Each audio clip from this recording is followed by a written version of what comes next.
Welcome back to PES Maastricht Podcast. I'm Simona Hristova, the head of our association, and today we're gonna explore a topic that is both timely and deeply complex, one that affects people worldwide. As you might have guessed it already, we're gonna discuss the ongoing tensions between Iran and the US, with a particular focus on the transatlantic security in the changing Middle East. This episode builds on our ongoing topic at PES of social security and defense, looking at how global political dynamics impact our everyday life.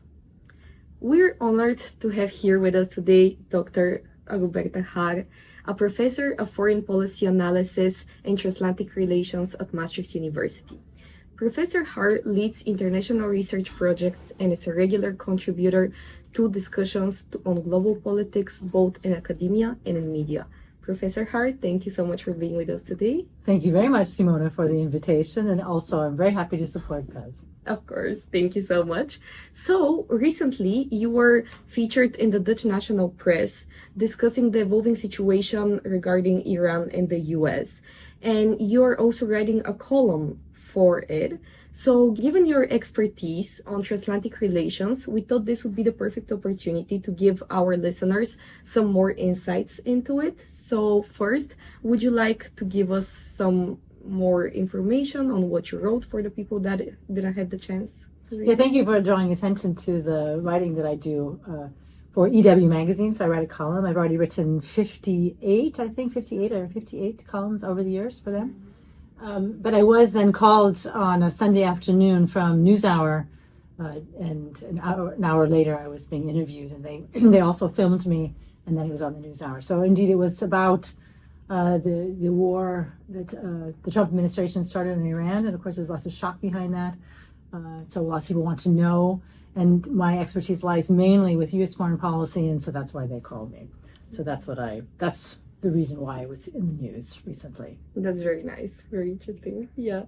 Okay, so to build on it, how would you describe the current geopolitical situation in the Middle East, particularly regarding Iran?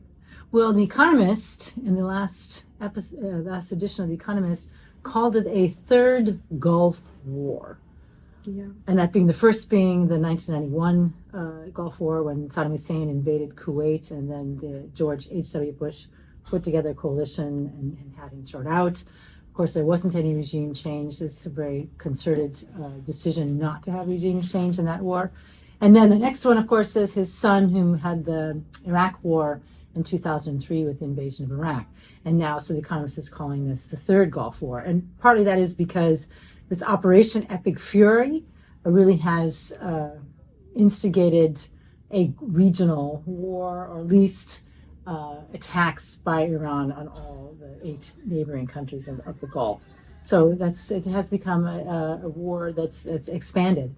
Also, certainly we have a decapitation situation in Iran that Israel has carried out extensive decapitation strikes. In fact, even recently, in the last couple of days, it carried out another one. The head of the Revolutionary Guard has been decapitated, or one of the regiments within that. And of course, it has threatened global energy prices and issues.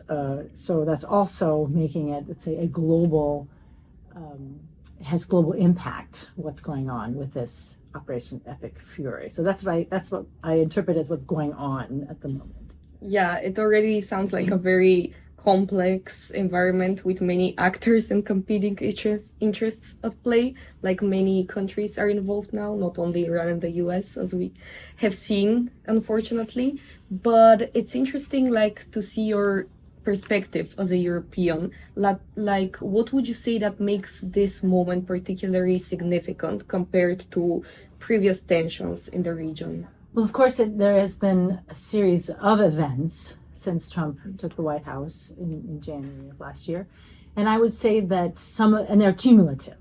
So I think the first big event was what happened to Zelensky in the Oval Office and the attack that he had. I think that was a shock for Europeans to see how a leader was treated, but also how that affected U.S. support in Ukraine. And then I would say the second big shock, although there might be things in between, certainly when you talk about tariffs between Europeans and Americans, but the second big thing was this commandeering of Greenland, which I think also then really, you could say the scales maybe fell from Europeans' eyes. And now we see the third event. And I think we can really say that now there is a definitive shift from a rules-based international order. We definitely can say we're in one. It's more of a realpolitik situation. Definitely, we'd say the end of the illusion of transatlantic relations, the way we thought about them in the post-war era. So I think that it's important for the Middle East, of course, and the actors there, certainly for Iran and for those countries that seem to have, who are known for their stability, like Saudi, like Dubai, like the United Emirates or Dubai or Saudi Arabia. That security seems to have been punctured. Yeah. But for the world, it seems to be yet another evidence that the United States doesn't like its rules, or at least the current administration doesn't like to follow the rules of the international order that was put in place after the Second World War. For sure, and it's visible by many countries now, as we can see. And also, before we dive deeper into the policy side, I want to take a step back. And for listeners who may not follow foreign policy closely, why should developments in Iran matter for European security and foreign policy? Like you already mentioned, of course, some of them, but maybe if you would like to. Yes, I talked about the threat to global energy markets. Yeah. And as much as 20% of world's oil and gas flows through the Strait of Hormuz, which is definitely vulnerable to security threats by Iran, which should have been known by this administration, or at least persons in this administration knew it. So it affects affects the prices of oil here in Europe. It affects the global price put out. So, and also the amount of oil that is coming to Europe is also affected by it. But now, in the more recent days, Trump has decided, because it seems to be there wasn't very much forethought what Iran might do as a retaliatory measure, and the Strait of Hormuz is under threat. Trump is now explicitly linking this pressure on the energy markets to Europeans assisting in helping the operation, or helping ships to transverse the Strait of Hormuz. So the fact that, and he has explicitly linking cooperation by allies in Europe to the future of the NATO alliance. So he's now putting pressure on the NATO alliance by the fact that the Operation Epic Fury isn't going to plan. Yeah. Or whatever plan he might have. Yeah. Because that's also not been enunciated very well. Yeah, for sure. Yeah, I feel like often as Europeans, we feel like this kind of topics are very distant from us, but it's very interesting to see that they directly affect us as well. Well, fortunately, we have a very lovely day here in Maastricht. Yeah. I saw that my solar panels had filled up my batteries, and so we're lucky that the weather is nice. Yeah. But if this were happening at the beginning of the cold season, then we would all feel it in our energy prices going up. Yeah, for sure. Of course, if you want to travel home in the break that you have, home for Easter, for example, then maybe the fuel that you put into your car is going to be affected by it. I heard that energy prices in Germany are, if you can read that to dollars and gallons, it's $9 a gallon. That is... Yeah. And probably here in the Netherlands, it's probably closer to $10 a gallon. Yeah. Of course, you have liters here, so you have to make that sort of calculation, but that's what it means. Yeah, it's a big rise. And do you think like this was the biggest rise so far, or? Well, obviously, oil markets are reacting to the fact that maybe at this moment, maybe oil supplies are not limited, but they're reacting to the fact that they will be or could be limited very soon. So if it's not resolved, it's gonna get even worse. The chances of having an effect on your petrol prices when you put it in your car or when you heat your house, that will only increase. Yeah, for sure. which is very unfortunate, but sadly it's the truth nowadays. Yes. But in addition to that, like, I wanted to ask you, what risks do you see for escalation or regional spillover, and how could that again impact Europe? Well, certainly there are fears. I heard people in Germany are thinking about fears of migration Yeah. from Iran. And of course, there was a similar migration crisis in the Syrian civil war after 2011 in the Arab Spring. And that was very detrimental for German internal politics. And we saw the rise of lots of anti-immigrant parties because of the impact that migrants had on Germany. So Germany is already thinking about that migrants in Iran could destabilize internal politics or regional politics. So that's a possibility. Also, what does it mean if you do have a civil war there? It could be that other countries in the region are brought into it. Certainly Lebanon has already been brought into the war. We don't know how the Gulf states will react. We don't know whether or not we don't have very much idea of the amount of drones that Iran has or the amount of missiles it has, what capacity it has to keep up a fight, to have a retaliatory fight, other than simply blocking the Strait of Hormuz. So we don't really know that, and these 8 countries that are bordering the Persian Gulf.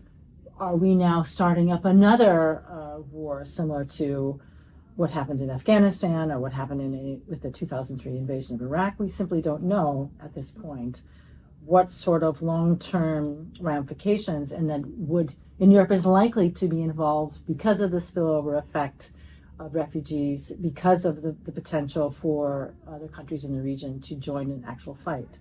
Yeah. So yeah, as you already mentioned, like, I was gonna ask you, like, which particular actors or regions in the Middle East would have the spillover effect, but you already mentioned. Yes, so Gulf Cooperation Council, definitely. These states, UAE, Bahrain, Kuwait, Qatar, and maybe one other aspect that I didn't mention, like we had after 2003, and you had the rise of ISIS as a result of that, the Islamic State. Yeah. And the Islamic State terrorism reached France, for example, with what happened at the Bataclan incident, very violent terrorism outbreaks in France.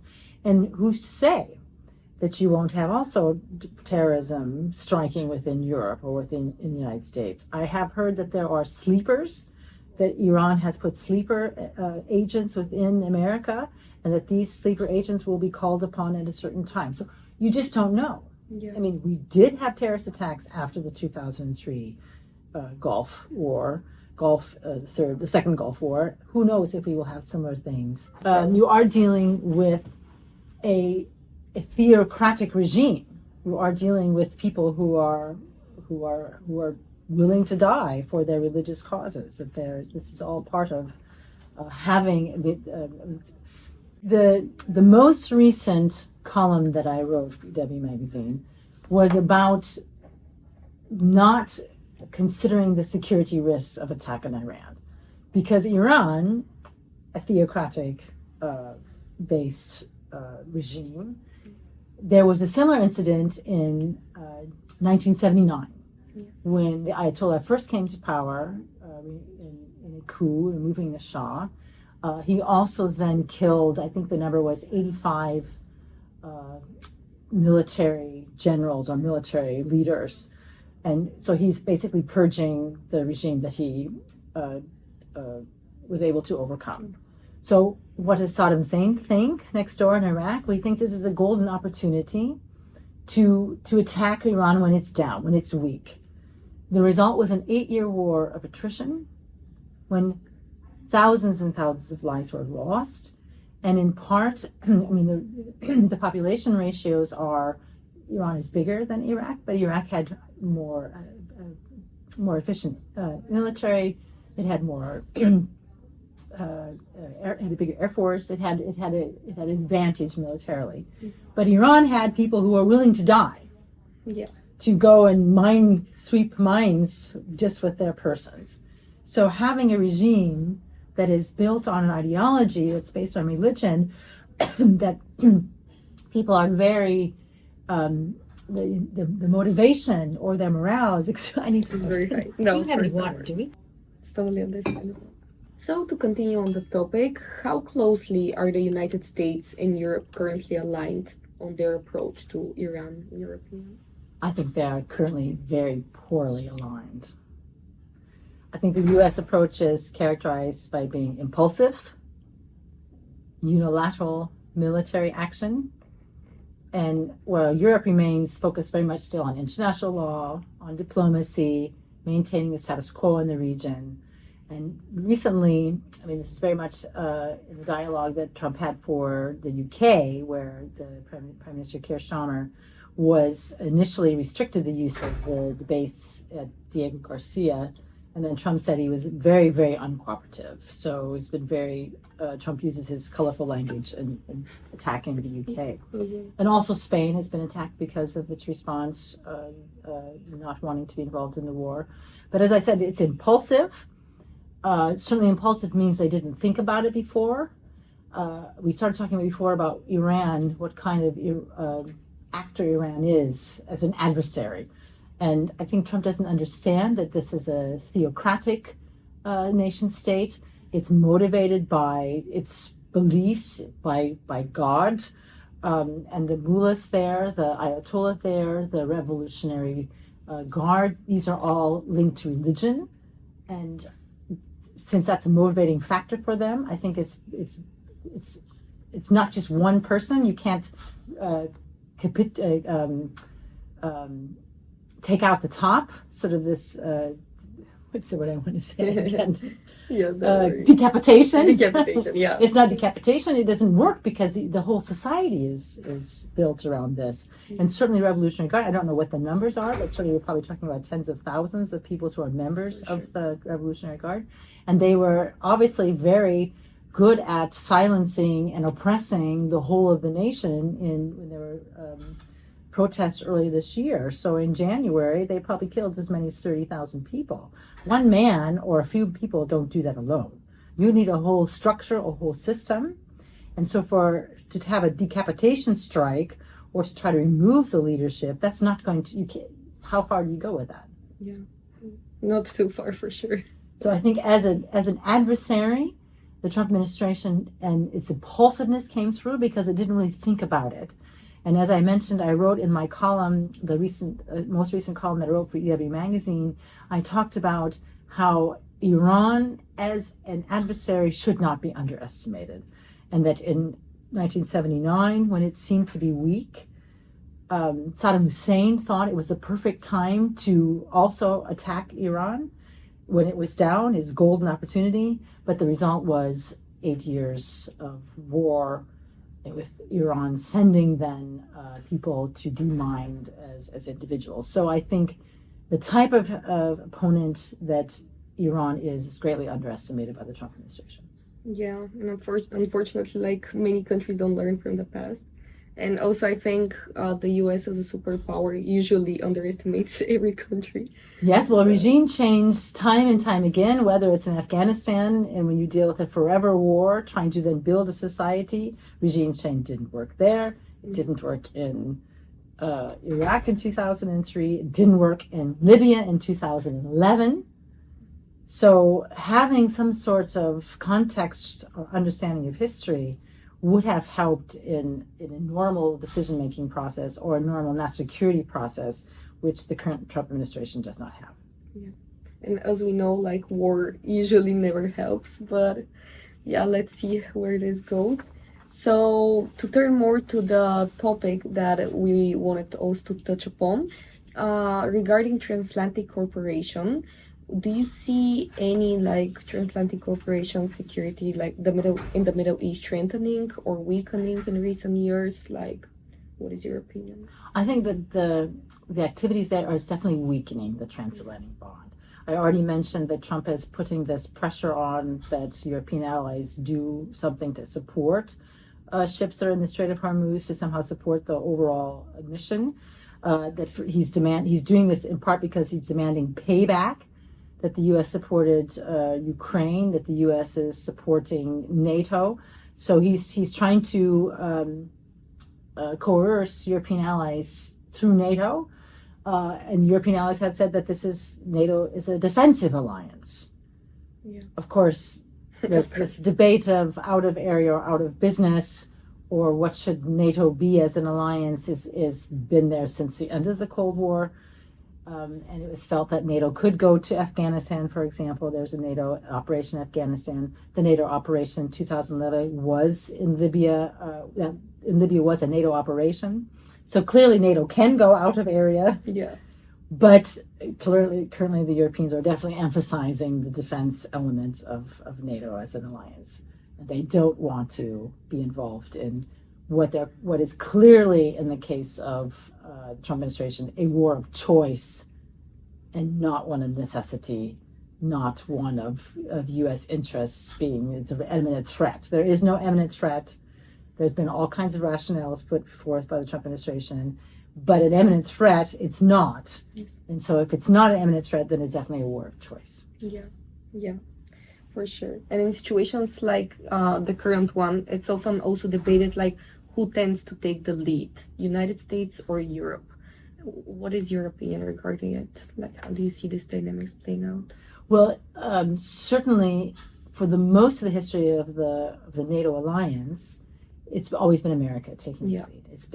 That's the de facto leader, and that was coming into question really for the first time in the 2011 NATO operation to Libya, where Obama himself said that he's handing over operational lead to NATO, which was very jarring for the Europeans, because the Europeans normally would do this othering exercise. They would tell their populations, well, we're not doing that, NATO's doing that, which of course is bizarre because they are member states of NATO. So if NATO does something, the member states decide to do something. So that seems odd. So but normally when they said NATO was doing it, Europeans meant the Americans were doing it. But in this case, if America is saying, Obama said that NATO is taking over, then it seems that no one is leading NATO. And I have heard similar language again by the Trump administration, sort of othering NATO, which means that America is backing away again from a leadership position within NATO. Funnily enough, I had this morning, we have at UCM, we have an internship relationship with NATO in Brunsum. And this morning we had a meeting with the two interns that are there. And I was talking to some of the NATO people, and they said that NATO had no forewarning about the attack in Iran.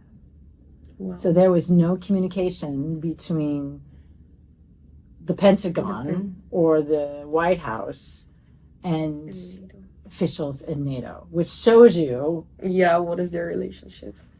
It goes back to the point that I made that the U.S. is being very unilateral. Yeah.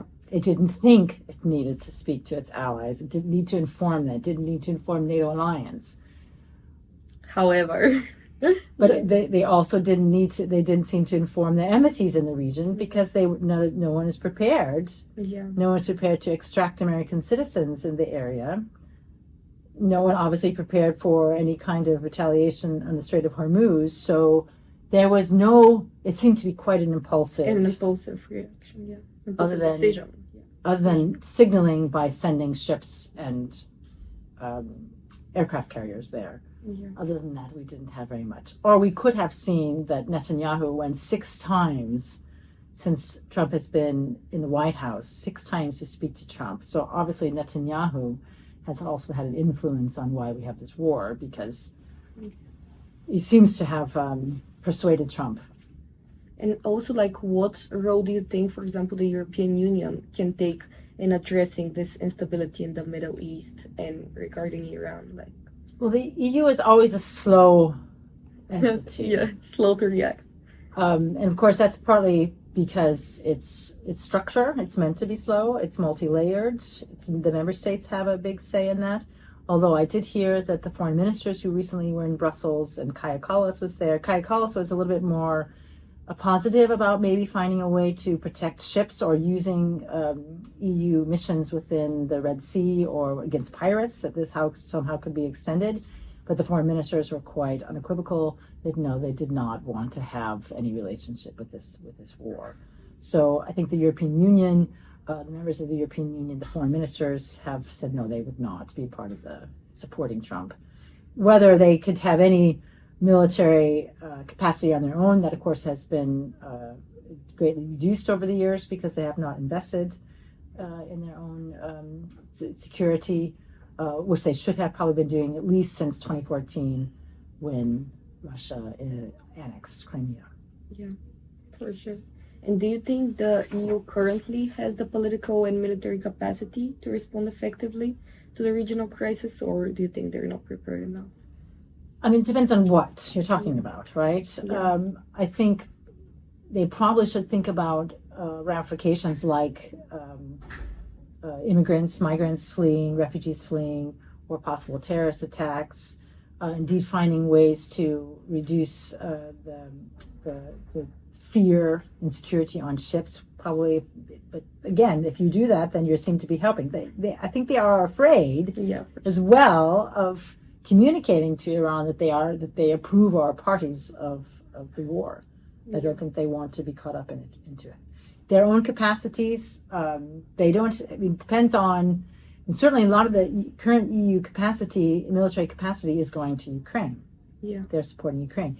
Interestingly enough, because of the strikes and the drones, and these drones, the Shahad drones that are being used now to attack the Gulf neighbors by Iran, these are also then used, of course, by Russia in the Ukraine war. So Ukrainians have become very adept at intercepting these Shahad drones, and they have developed various interceptor drones, and now they have gone to the Gulf countries, and they are sharing this their own technology. So they have become very adept.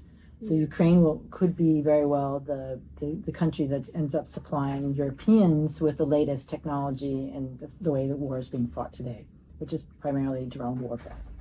Yeah, for sure. And looking like beyond immediate crisis response, how does instability in the Middle East influence broader European defense and security policy in general?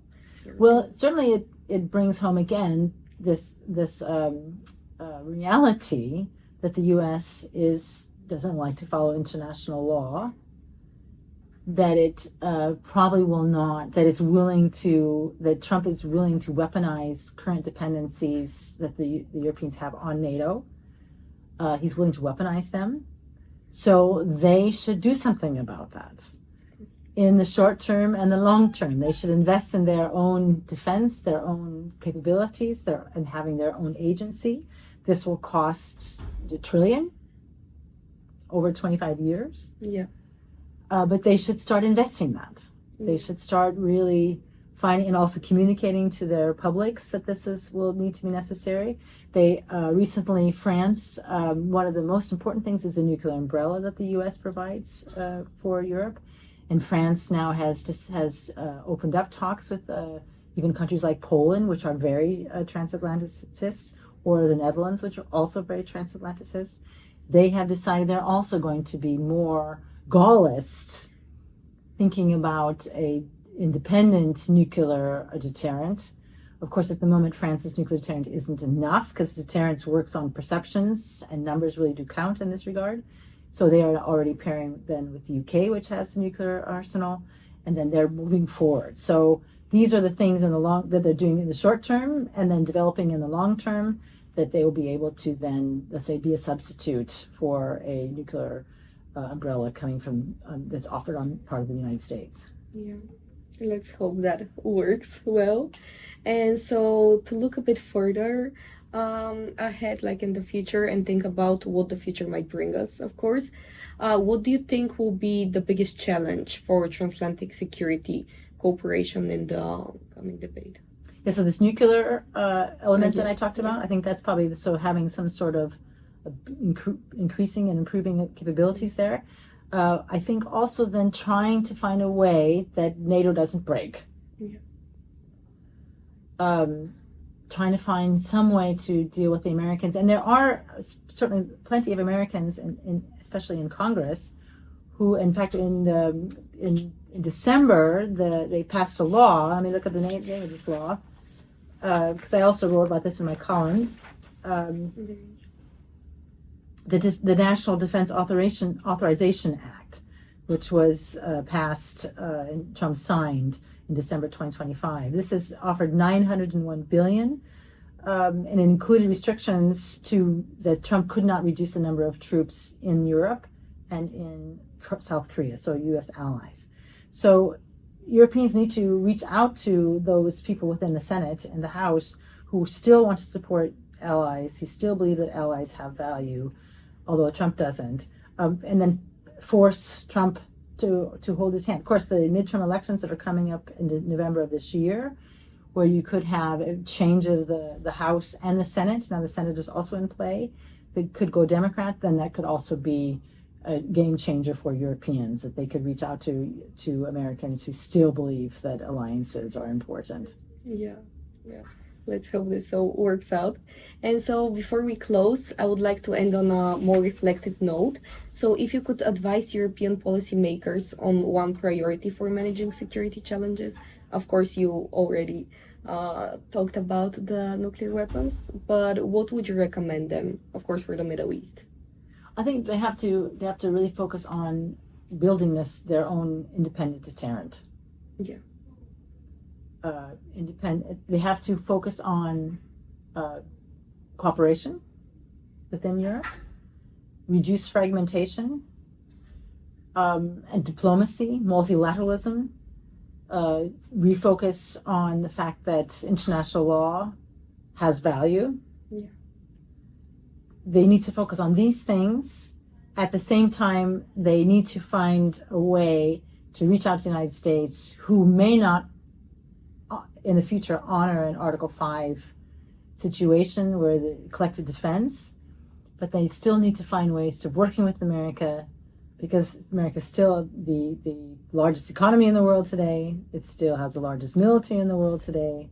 So they need to find some sort of accommodation with America, but at the same time, they need to stand tall. I think that the flattery that they were doing, I think that tactic did not work. And I think they need to find a way to be tall and be strong, but at the same time, be diplomatic. Yeah. Let's all hope for the better of the world and less wars in the future, hopefully. Yes. So, Professor Haar, thank you so much for joining us today. It was a pleasure for us to talk with you. And thanks to everyone listening to our podcast. We are PES Maastricht Podcast. Until next time.